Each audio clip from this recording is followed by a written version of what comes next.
Election അടുക്കുകയാണ്. Election അടുത്തപ്പോഴത്തേക്കും CPM-ൽ നിന്നും കൂടിയാടി വന്ന കുറച്ച് വ്യക്തികൾ ഇപ്പോൾ UDF പൊക്കിപ്പിടിച്ചിട്ടുണ്ട്.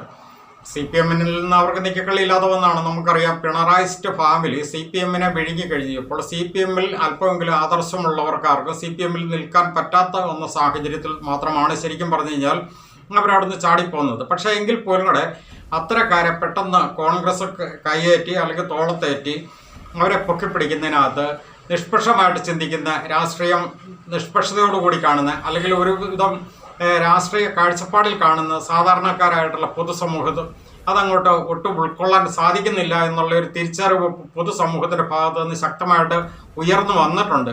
അതുകൊണ്ട് തന്നെയാണ് ഞങ്ങൾ ഈ വീഡിയോയിലൂടെ ഈ കാര്യം ഒന്ന് പരാമർശിച്ചേക്കാന്ന് വെച്ചിരിക്കുന്നത്. പ്രത്യേകിച്ച് ഇപ്പോൾ കൊട്ടാരക്കര മത്സരിക്കുന്ന ഐഷ പോറ്റി, അതുപോലെ തന്നെ ആലപ്പുഴ ജില്ലയിൽ അമ്പലപ്പുഴയിൽ നിന്ന് മത്സരിക്കുന്ന G. സുധാകരൻ, മറ്റൊരാൾ പാലക്കാട് ജില്ലയിൽ മത്സരിക്കുന്ന VS അച്യുതാനന്ദൻ, മുൻ പ്രൈവറ്റ് സെക്രട്ടറി കൂടിയായിരുന്ന A. സുരേഷ്, മലമ്പുഴയിൽ നിന്ന് മത്സരിക്കുന്ന A. സുരേഷ്.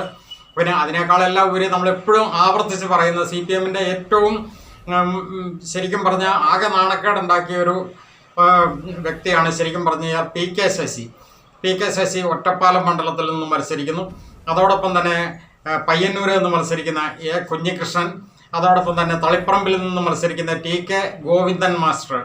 ഇത്രയും പേര് ശരിക്കും പറഞ്ഞു കഴിഞ്ഞാൽ CPM-ൽ നിന്നും അവിടുന്ന് കൂടിയാടി ഇങ്ങോട്ട് വന്നിട്ട് കോൺഗ്രസിൽ നിന്ന് അവർ മത്സരിക്കുകയാണ് UDF-ൻ്റെ സ്ഥാനാർത്ഥികളായിട്ട്. അത് ഒരിക്കലും ഈ രാഷ്ട്രീയ കേരളത്തിൽ അത് അല്ലെങ്കിൽ രാഷ്ട്രീയ സമൂഹത്തിൽ അതങ്ങോട്ട് ഉൾക്കൊള്ളാൻ പറ്റുന്ന ഒരു കാര്യമല്ല. കാരണം എതിർചേരിയിൽ നിന്നും പെട്ടെന്ന് എന്തെങ്കിലും കാരണങ്ങൾ എന്തും ആയിക്കോട്ടെ അവിടുന്ന് കൂടിയാടി ഇങ്ങോട്ട് വന്നു കഴിഞ്ഞപ്പോഴത്തേക്കും കോൺഗ്രസ്സുകാർ അവിടെ നിലവിലുള്ള കോൺഗ്രസിൻ്റെ അല്ലെങ്കിൽ കാലാകാലങ്ങളായി പതിറ്റാണ്ടുകളായിട്ട് കോൺഗ്രസ്സിന് വേണ്ടിയിട്ട് പോസ്റ്റർ ഒട്ടിക്കുകയും അല്ലെങ്കിൽ സമരം ചെയ്യുകയും അല്ലെങ്കിൽ കോൺഗ്രസ് എന്ന പ്രസ്ഥാനത്തിന് വേണ്ടിയിട്ട് ആജീവനാന്തം പണിയെടുക്കുകയും ചെയ്ത വ്യക്തികളെ തള്ളിക്കളഞ്ഞുകൊണ്ട് അപ്പുറം നിന്ന് കൂടിയാടി വന്നവരെ പെട്ടെന്നെടുത്ത് തോളത്ത് വെച്ച് മത്സരിപ്പിക്കുന്നത് അത് ഏറ്റവും നികൃഷ്ടമായൊരു പ്രവൃത്തിയാണ്. അത് ഏതൊരു പാർട്ടിയിലാണെങ്കിൽ തന്നെയും അല്ലെങ്കിൽ ഏതൊരു മുന്നണിയിലാണെങ്കിൽ തന്നെയും അത് വളരെ മോശപ്പെട്ട ഒരു പ്രവണത തന്നെയാണ്. അത് ഈ പ്രാവശ്യം അത് UDF ആണ് അത് കയ്യേറിയിരിക്കുന്ന ആ ഒരു സംഭവം.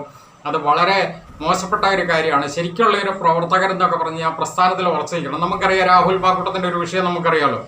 ഏതെല്ലാം രീതിയിൽ ഒരു കാര്യകാരണം ഇല്ലാതെ ആ പാർട്ടിയെ ആ വ്യക്തിയെ പാർട്ടിയിൽ നിന്ന് ഒതുക്കി മാറ്റി നിർത്തിയ സാഹചര്യത്തിൽ പോലും അതിശക്തമായിട്ട് പ്രതിപക്ഷത്തിൻ്റെ ഏറ്റവും വലിയ ഗർജിക്കുന്ന ശബ്ദമായിട്ട് ഇന്നും ആ വ്യക്തി പ്രതിപക്ഷ നിരയിൽ ഇല്ലെങ്കിൽ പോലും പ്രതിപക്ഷത്തിൻ്റെ സ്ഥാനത്ത് നിന്നുകൊണ്ട് പാർട്ടിയിലോ മുന്നണിയിലോ ഇല്ലെങ്കിൽ പോലും പ്രതിപക്ഷത്തിൻ്റെ ശക്തമായ ശബ്ദമായിട്ട് ഇന്നും ശരിക്കും ഉയർന്നു തന്നെ നിൽക്കുന്നു എന്ന് മാത്രമല്ല, ശരിക്കും ഇന്നിപ്പോൾ പ്രതിപക്ഷത്തുള്ളതിൽ മറ്റുള്ള ഏത് വ്യക്തികളെക്കാളും, ഇപ്പോൾ പ്രതിപക്ഷ നേതാവായിക്കോട്ടെ, ഉപനേതാവായിക്കോട്ടെ, മുൻ പ്രതിപക്ഷ നേതാവായിക്കോട്ടെ, പ്രതിപക്ഷത്തുള്ള ഏത് വ്യക്തികളെക്കാളും അതിശക്തമായ ഒരു ഉറച്ച ശബ്ദമായിട്ട് ഇന്നും ആ വ്യക്തി നിലകൊള്ളുന്നു. അത്തരം വ്യക്തിത്വങ്ങളാണ് ശരിക്കും പറഞ്ഞു കഴിഞ്ഞാൽ രാഷ്ട്രീയ മണ്ഡലത്തിൽ ഏറ്റവും അത്യാവശ്യം. അതുകൊണ്ട് തന്നെ ഈ കൂടിയാടി വരുന്നവരെ ഒരിക്കലും പൊക്കിപ്പിടിക്കുന്ന ആ ഒരു പ്രവണത ഒരു മുന്നണിക്കും നല്ലതല്ല. പ്രത്യേകിച്ച് അത് ഈ പ്രാവശ്യം കോൺഗ്രസ് അല്ലെങ്കിൽ UDF ആണ് ആ അത്തരം കാര്യത്തിനകത്തൊരു മുൻകൈ എടുത്തിരിക്കുന്നത്.